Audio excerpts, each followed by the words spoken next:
31 बकरे ठेवण्यात आले होते।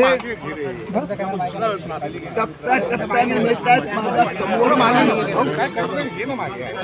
काही बकरे बाहेर नेलेत।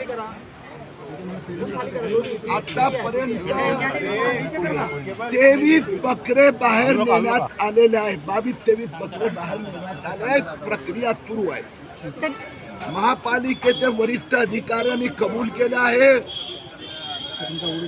की मिसरिप्रेझेंटेशनमुळे काही कागदपत्रात वर खाली झालेले आहे, पण इथे बकरीची कत्तल होऊ शकत नाही। मला सोसायटीचा एका पदाधिकारी स्वतः भेटला आणि त्यांनी सांगितलं की काही लोकांनी त्यांचा कलिक पदाधिकाऱ्याने चुकीचं कागदपत्र दिले होते, म्हणून एका विंग मध्ये पत्र गेलं आणि दुसऱ्यामध्ये नाही गेलं।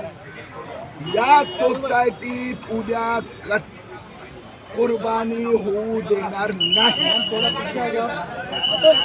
आता राहिली गोष्ट, या अधिकाऱ्यांचा रोल जो पॉझिटिव्ह असला पाहिजे, त्याच्याऐवजी गोंधळ तयार करत होते। मला विश्वास आहे की पुढच्या 2-3 तासात सोसायटीच्या लोकांना जी कुर्बानी करायची आहे, म्हणजे राहणाऱ्या त्यांची कुर्बानीची व्यवस्था महापालिका करीत आहेत, जवळच करीत आहेत। त्यांनी तिथे धार्मिक विधी करावा।